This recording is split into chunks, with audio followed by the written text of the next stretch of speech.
Hello everyone. I hope everyone is doing fine. और हम लोग करने वाले हैं ancient history. Ancient history ancient history कर रहे हैं। एंशियंट हिस्ट्री की जो 11th क्लास की बुक है, आर एस शर्मा सर वाली, उसको हम लोग कवर करने वाले हैं। शर्मा, ठीक। चैप्टर वाइज करेंगे, line by line we are going to cover it. मतलब बुक है जो मेरे पास अभी, जो मैंने पीडीएफ खोल रखा है, it is the PDF of the book. Line by line cover करेंगे कि जिस आदमी ने एक बार भी आर एस शर्मा नहीं पढ़ी है, या फिर उसको खुद से एनसीईआरटी पढ़ने में ज़ोर आ रहा है, ठीक है। मतलब मान लो कि अगर if you are not from the arts background, तो it will be really helpful for you, ठीक। कोई दिक्कत वाली बात नहीं है यहाँ तक, ठीक। एक बात मैं बता दूँ कि मेरा नाम दीक्षांत है, बस इतना बात मैं मेरे बारे में बताना चाहूँगा अभी के लिए। और कुछ रूल है।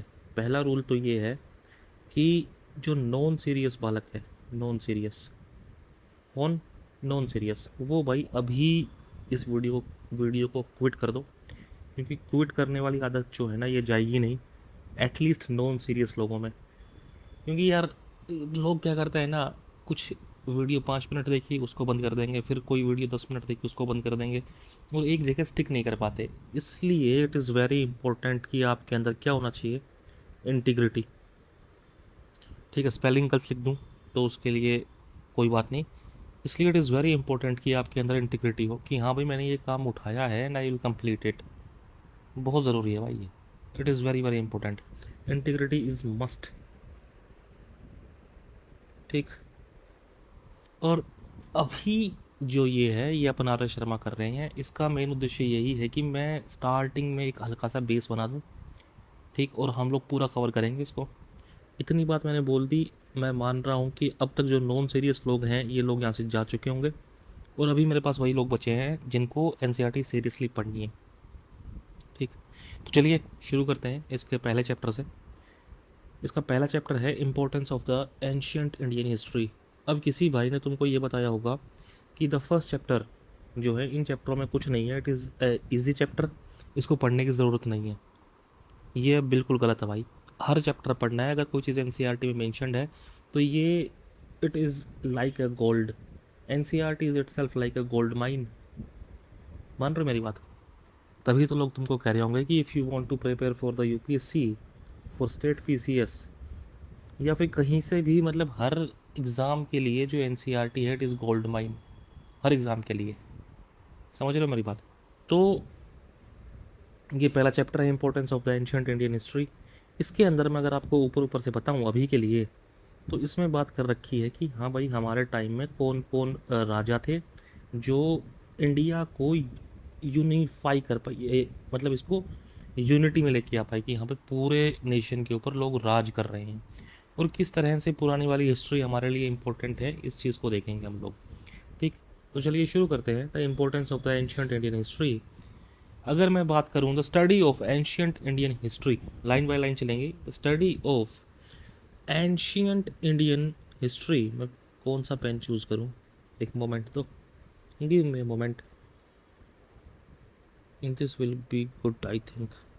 अगर मैं एंशियंट इंडियन हिस्ट्री की स्टडी की बात करता हूँ, ये बहुत कारणों से हमारे लिए इम्पोर्टेंट है, ठीक। वो कैसे कैसे, कि ये हमको बताती है कि हाउ, व्हेन और वेयर, किस जगह पे, कहाँ पे और कैसे, किस तरह, कहाँ पे और कैसे अर्लीस्ट कल्चर्स डेवलप हुए हमारी कंट्री में। कोई दिक्कत? ये हमको ये इंडिकेट करती है कि एग्रीकल्चर कैसे स्टार्ट हुआ। अगर एग्रीकल्चर स्टार्ट हो रहा है, अगर तुम्हारे पास खाने को दाना है, तो जाहिर सी बात है कि तुमको कोई टेंशन नहीं है भाई। एवरी वन इज़ डूइंग, जो भी आदमी कुछ भी ज़िंदगी में कशमकश कर रहा है, ज़िंदगी में कुछ भी मेहनत कर रहा है, वो इसलिए है कि उसको खाने को, उसके पास कुछ हो। पहली बात तो, ठीक है। तो एग्रीकल्चर क्या करता है, आपको सिक्योर करेगा। अगर आपके पास खाने के लिए चीज़ है तो आप सेटल्ड हो जाओगे। तो कहाँ पे कैसे एग्रीकल्चर जो है स्टार्ट हुई, ये हमको ये शो करता है कि एंशियंट इंडियंस ने डिस्कवर कैसे किया, एंशियंट इंडियंस ने डिस्कवर किया और कैसे यूटिलाइज किया नेचुरल रिसोर्सेज को, और किस तरह उन्होंने क्रिएट किए मीन्स ऑफ लाइवलीहुड्स को। ये मतलब ये चीज़ें हम आने वाली इस बुक में पढ़ेंगे। This is kind of introduction for the book. और एग्ज़ाम में यही चीज़ें जो हैं, these things became the question. और हमको ये समझ में आता है कि किस तरह फार्मिंग की गई, स्पिनिंग, स्पिनिंग मतलब सूत काटना, जो चरखा चलाते हैं, चरखे से जो चीज़ बनती है, जो धागा बनता है, उसको स्पिनिंग बोलते हैं। और वीविंग, जो धागा बन गया उससे जो कपड़ा बनाएंगे उसको वीविंग बोलते हैं। तो farming, spinning, weaving, metal working and so on, ये सब चीज़ें कैसे कैसे की गई, किस तरह है पुराने लोगों ने, एंशियंट पीपल्स ने, उन्होंने फॉरेस्ट साफ किए, कैसे उन्होंने विलेज बनाए, कैसे शहर बनाए, और किस तरह फिर इन शहरों से बड़े बड़े राज्य बन गए, साम्राज्य बन गए, सम्राट बन गए। अगर मैं कहूँ कि कोई आदमी सिविलाइज्ड कब होगा, जब तक कोई आदमी उस राइटिंग नहीं सीख लेता कि हाँ भाई उसके पास एक स्क्रिप्ट है, वो कुछ लिख रहा है, तो उस सोसाइटी को हम लोग सिविलाइज सोसाइटी बोलेंगे। तो जो डिफरेंट फॉर्म्स ऑफ राइटिंग जो आज की डेट में इंडिया के अंदर हैं, ये सारी की सारी एंशियंट स्क्रिप्ट से डिराइव की गई हैं। ठीक, और हमारी जो लैंग्वेज है जो हम स्पीक कर रहे हैं, इसकी भी यही सेम कंडीशन है कि पुराने टाइम में लोग कुछ बोला करते हैं और उससे डिराइव करके हम आज की जो भाषाएं हैं वो बोल रहे हैं। तो जाहिर सी बात है यार, जो आज हम कर रहे हैं वो सारा का सारा पुराने वाले लोगों से लिंक्ड है, तो it is important for us. The languages we use have root in ancient time, and जो ये चीज़ें हैं, जो लैंग्वेज है, जो राइटिंग है, धीरे धीरे एजिस में, टाइम के साथ ये डेवलप हुई हैं।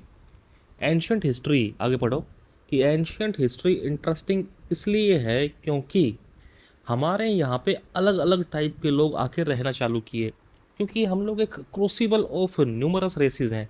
क्रूसिबल मतलब, क्रूसिबल यार, क्रूसिबल इज़ लाइक समथिंग, कि कोई पॉट लगा लो, POT, कोई घड़ा, कुछ भी टाइप की चीज़ लगा लो, इसमें हम अलग अलग टाइप के लोग आए, अलग अलग रेस के लोग आए और उन्होंने यहाँ पे रहना चालू कर दिया। ठीक, और वो क्या हुआ उसके बाद, जैसे अलग अलग रेस कौन सी, जैसे हमारे देश में प्री प्री आर्यंस आई सेंट्रल एशिया से, Indo Aryans, the Greeks, the Scythians, हुन और टर्क्स। तो ये सारे लोगों के बारे में हम आने वाले टाइम में पढ़ेंगे कि कौन कौन थे, कहाँ कहाँ से आए थे, लेकिन ये सब लोग इंडिया में आए और यहाँ पे आने के बाद ये लोग बस गए, इंडिया को इन्होंने अपना खुद का घर बना लिया। हर एथनिक ग्रुप ने कुछ ना कुछ तरीके से इंडिया के कल्चर में कंट्रीब्यूट किया। जाहिर सी बात है, अगर भाई कोई बाहर का आदमी, कोई सेंट्रल एशिया का आदमी इंडिया में आके रह रहे हैं, लार्ज नंबर ऑफ उसके अंदर पॉपुलेशन के साथ, तो और यहाँ पे आके वो सेटल हो गए, वो और वो रूल कर रहे हैं, तो जाहिर सी बात है कि लोकल पॉपुलेशन को वो लोग इन्फ्लुएंस करेंगे। अगर लोकल लोकल पॉपुलेशन को इन्फ्लुएंस करेंगे तो भाई यहाँ के कल्चर को भी तो चेंज करेंगे वो, कुछ वो हमसे सीखेंगे कि, और हम कुछ उनसे सीखेंगे। अगर अंग्रेज़, अगर हमारे जो ये ईस्ट इंडिया कंपनी वाले लोग नहीं आते तो बहुत सी चीज़ें इंडिया तक नहीं पहुँचती या फिर लेट पहुँचती। समझ रहे हो मेरी बात? ये सारे दीज पीपल्स, ये लोग इतना इनएक्सट्रिकेबली मिक्स हो गए हम लोगों में, ये बहुत बुरी तरीके से, मतलब बहुत अच्छे से घुल मिल गए। ठीक है, कि आज की डेट में हम यह नहीं बता सकते कि इनमें से भाई कौन सा हुन था और कौन सा टर्क था। अब मैं आपकी शक्ल देख के ये नहीं बता सकता कि भाई तुम इंडो आर्यन हो या फिर तुम ग्रीक से आए हो, तुम्हारा जो पूरा का पूरा लीनिएज है वो कहाँ से चालू हो रखा है। समझ रहे हो? तो इसलिए अब इंडिया क्या कर रहा है, India has since ancient times been land of several religion. अब धर्म तो इंडिया के अंदर बहुत पुराने टाइम से फल फूल रहे हैं, और इतना तो हम सबको पता है कि India is the birth place of Hinduism, Jainism and Buddhism. लेकिन अब ये कल्चर्स भी क्या करेंगे, ये सारे कल्चर और सारे रिलीजन एक दूसरे में घुल मिल जाएंगे, और एक कोई किसी पे कुछ किसी तरह से एक्ट करेगा और कोई किसी पे किसी तरह से रिएक्ट करेगा। ठीक है, अगर हिंदुइज्म ने कुछ बुद्धिज़्म के ऊपर एक्ट किया तो बुद्धिज़्म भी तो कुछ रिएक्ट करेगा। कुछ यहाँ से चीज़ें हमने ली, कुछ यहाँ पे चीज़ें हमने दी, तो इंटरमिंगल हो गए। ठीक, तो क्या कह रहा है कि इस तरह से इंटरमिंगल हुए दैट, एक सेकेंड यार, हाँ, इस तरह से इंटरमिंगल हुए that people speak languages, practice different religions, observe different social customs, and they follow certain common style of life through out the country. जाहिर सी बात है कि यार मेरा पड़ोसी जो है वो अलग रिलीजन प्रैक्टिस कर रहा है, मेरे से 10 शहर छोड़ के कोई आदमी है वो अलग कस्टम प्रैक्टिस कर रहा है या फिर अलग लैंग्वेज स्पीक कर रहा है, लेकिन एक लाइफ जो है, एक लाइफ स्टाइल, वो हम सब की कॉमन है। सही सी बात है ये, तो इसमें तो कोई दिक्कत वाली बात ही नहीं है। इसलिए हम ये कहते हैं इसलिए हम ये कहते हैं कि भाई there is unity in diversity. हम लोग इतने डाइवर्स हैं, हम लोग इतने डाइवर्स हैं पहले से कि भाई हम लोग इतने डाइवर्स हैं पहले से कि हम कोई लैंग्वेज स्पीक कर रहा है, कोई सी लैंग्वेज स्पीक कर रहा है, कोई सा धर्म फॉलो कर रहा है, लेकिन उसके बाद भी हमारी लाइफ स्टाइल है ना, वो थोड़ी कॉमन कॉमन सी है। हम लोग इतने घुले घुले मिले हुए हैं, ठीक है। तो दिस इज़ वेरी इंपॉर्टेंट। ये चीज़ आपको समझ में आ रही है कि हम लोगों के पास क्या है, यूनिटी भी है और डाइवर्सिटी भी है, ठीक। दोनों चीज़ हमारे पास है। अब जो पुराने लोग थे, एंशियंट्स थे, उन्होंने भी कोशिश की कि भाई हम यहाँ पे यूनिटी हो। कैसे? जो एंशियंट्स थे उन्होंने कहा कि जो ये पूरा सब कॉन्टिनेंट है ना, ये पूरा सब कॉन्टिनेंट, कौन से वाला सब कॉन्टिनेंट? ये पूरा इंडिया, ये पूरा जो इंडिया है ना, ये पूरा सब कॉन्टिनेंट, हिमालयाज से लेके यहाँ पे नीचे साउथ इंडिया तक और यहाँ पे ब्रह्मपुत्रा से लेके और इंडस तक, ये पूरा का पूरा एक यूनिट मान लिया कि हाँ भाई ये पूरा एक यूनिट है। आज भी हम इसको सब कॉन्टिनेंट ही बोलते हैं, कोई दिक्कत वाली बात नहीं है इसके अंदर। और ये कह दिया कि इसका नाम तो भाई भारतवर्ष है। और भारतवर्ष किसके नाम पे पड़ा? कि भाई एक इट इज़ द भारतवर्षा और द लैंड ऑफ भारता। और ये किसके नाम पे पड़ा? कि हमारे यहाँ पे एक एंशियंट ट्राइब हुआ करता जिसका नाम था भारताज या फिर भारत, ठीक है। और पीपल, जो लोग इसमें रह रहे थे, उनको बोल दिया भारत संतति। भारत संतति मतलब इस ट्राइब के बच्चे, संतान। भारतवर्ष है मेरे पास, एक इस पूरे सब कॉन्टिनेंट को मैंने भारतवर्ष बोल दिया, और जो लोग यहाँ पे रह रहे हैं उनको बोल दिया भारत संतति। और एक एंशियंट ट्राइब है भरताज, उसके नाम पे मैंने ये पूरा ट्राइब बना दिया, मतलब पूरा कंट्री का नाम रख दिया, ठीक। मतलब भारत संतति या फिर डिसेंडेंट्स ऑफ भारता। हमारे जो एंशियंट पोइट हैं, फिलोसफर है, राइटर है, वो इस कंट्री को एक इंटीग्रल यूनिट की तरह देखते हैं। वो कहते हैं, उन्होंने कहा कि जो लैंड हिमालयाज से लेके, the land from Himalayas to sea as the proper domain of a single universal monarch, कि एक सिंगल यूनिवर्सल मोनार्क जो है, जो बढ़िया राजा है, एक नंबर का राजा, ज़बरदस्त वाला राजा, उसका डोमेन कम से कम इतना होना चाहिए कि हिमालय से लेके नीचे इंडियन ओशन तक रूल कर रहा है। और ऐसे राजा हुए भी जिन्होंने हिमालय से लेकर नीचे तक रूल किया। द किंग्स, ऐसे राजा जिन्होंने कोशिश की to establish their authority from Himalayas to the Cape Comorin and from the valley of Brahmaputra in the east to the land beyond Indus in the west, are universally praised, या फिर यूनिवर्सली प्रेज। कह रहा है कि ऐसे राजा जिन्होंने हिमालयाज से लेके नीचे केप कोमरिन तक और ब्रह्मपुत्रा वैली से लेके इंडस वाली वैली से बियॉन्ड तक जिन्होंने रूल करने की कोशिश की, उनको यूनिवर्सली प्रेज किया गया। दे वर प्रेज्ड यूनिवर्सली, ठीक है। और ऐसे राजाओं को क्या बोल रहे हैं ये लोग? कहते हैं कि ऐसे राजा थे चक्रवर्ती राजा, चक्रवर्ती। और इस टाइप की पॉलिटिकल यूनिटी जो है वो कम से कम 2 बार तो अचीव की गई है भाई। कब कब? एक तो 3rd सेंचुरी BC में, जब अशोका आए, द ग्रेट अशोक, उन्होंने अपना एम्पायर पूरी कंट्री के अंदर एक्सटेंड कर दिया, ठीक। साउथ इंडिया में थोड़ा सा उनका नहीं था, हम पढ़ेंगे इस चीज़ को आगे। और उसके बाद 4th सेंचुरी AD में आते हैं समुद्रगुप्त, ये भी भाई ज़बरदस्त आदमी था, इनके बारे में पढ़ेंगे। Carried his victorious arms from the Ganga borders to the तमिललैंड।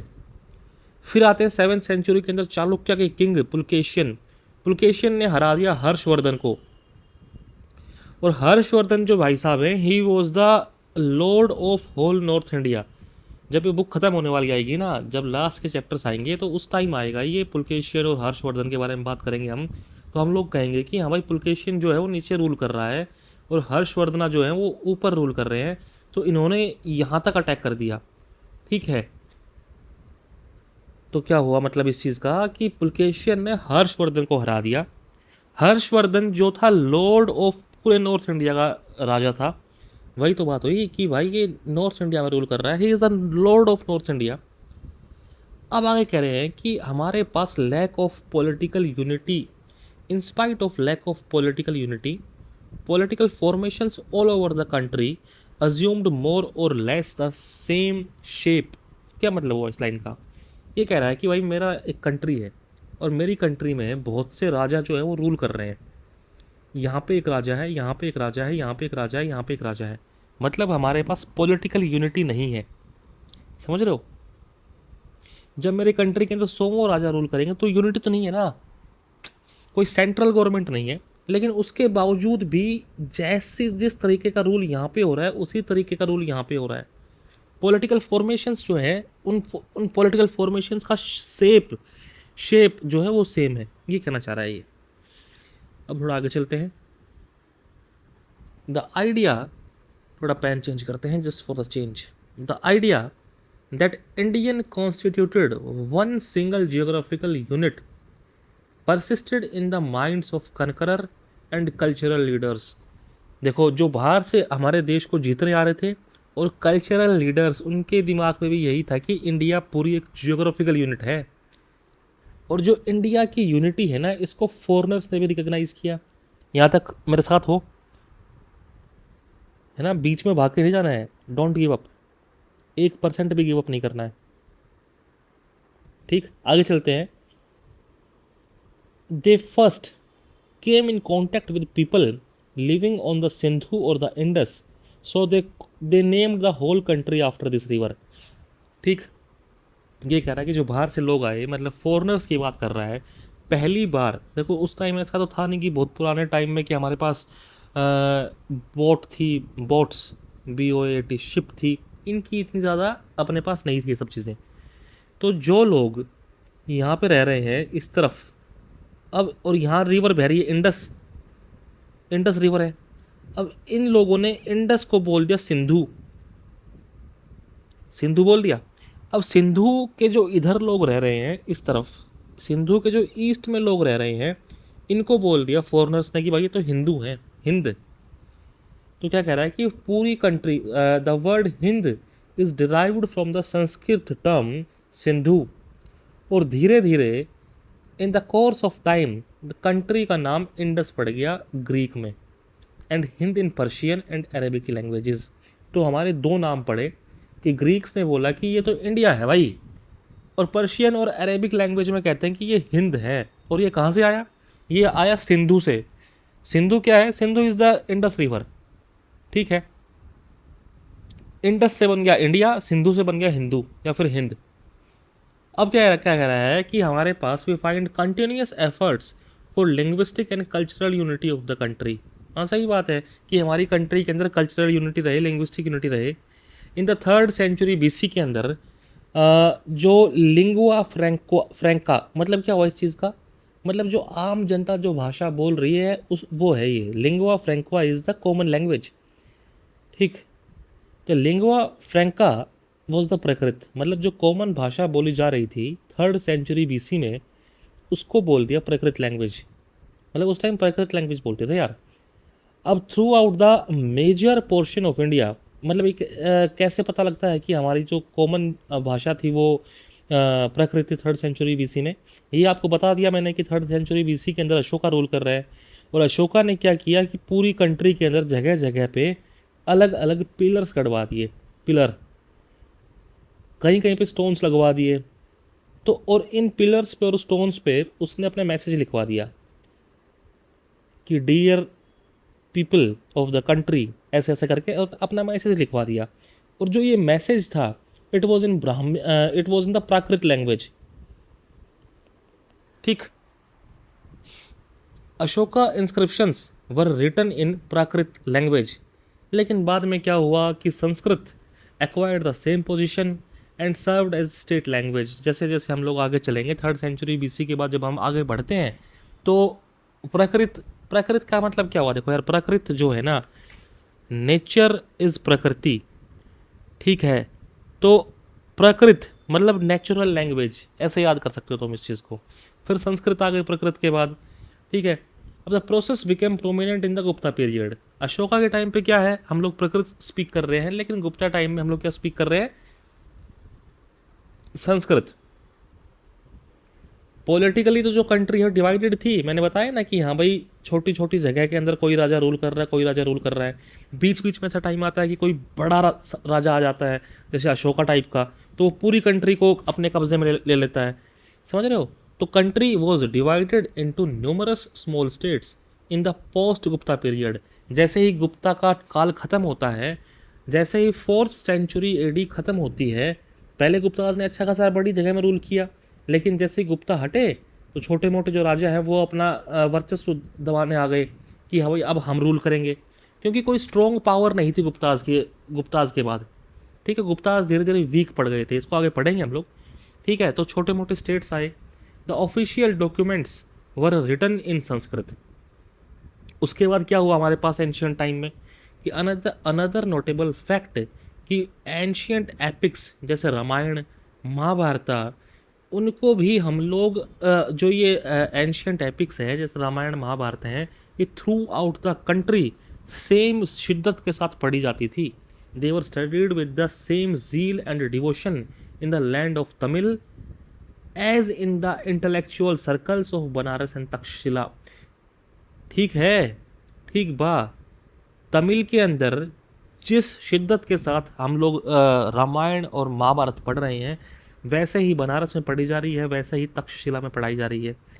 ठीक, ओरिजिनली कंपोज इन संस्कृत, ये जो महाभारत रामायण है संस्कृत में कंपोज किए गए थे। These epics came to be presented in local language. जाहिर सी बात है, इतने लोग पढ़ेंगे और हर आदमी की जो लैंग्वेज है वो अलग अलग है, तो वो उसको अपनी उस लैंग्वेज में ट्रांसलेट करवा लेगा।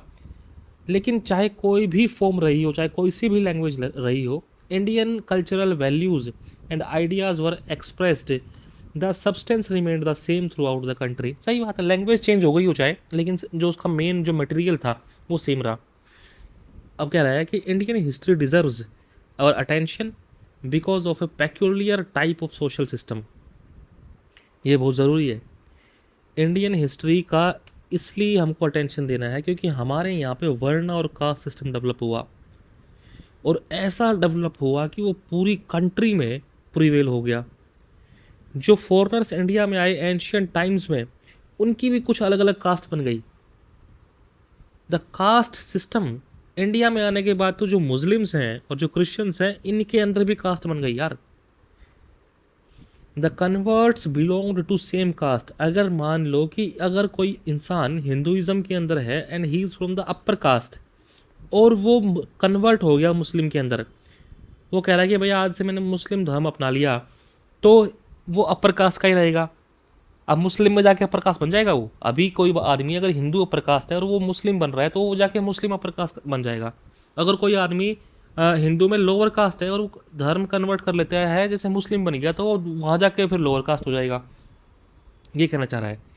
ठीक, the converts belong to same caste and even when they left the Hinduism to join the new religion, they continued to maintain the some of their old caste practices. ठीक है, this was the chapter number 1। इसमें this was the easy peasy. इसके बाद हम लोग चीज़ें और detail में पढ़ने वाले हैं, कोई दिक्कत वाली बात नहीं है। ठीक है, मुझे पता है कि जो सीरियस बच्चे होंगे वो अब लास्ट तक रुके होंगे, and I am totally proud of you guys, totally proud of you. इसको एक बार रिवाइज करना, और इसमें से जो ये in what veg does ancient Indian history show the basic unit of show the basic unity of India, या फिर ऐसा एक क्वेश्चन बना लेना कि ancient history depicts the feature of unity in diversity, explain. ठीक, इतना क्वेश्चन बना लेना और इसके ऊपर आंसर लिखना कम से कम 50 वर्ड्स का। ठीक है, कम से कम 50 वर्ड्स का तो लिखना है भाई ये। ठीक, तो this was chapter 1, this was the chapter number 1। ठीक है, मिलते हैं नेक्स्ट वाली उसमें क्लास में, तब तक के लिए bye bye, ta ta, take care, शबा खैर, जय हिंद।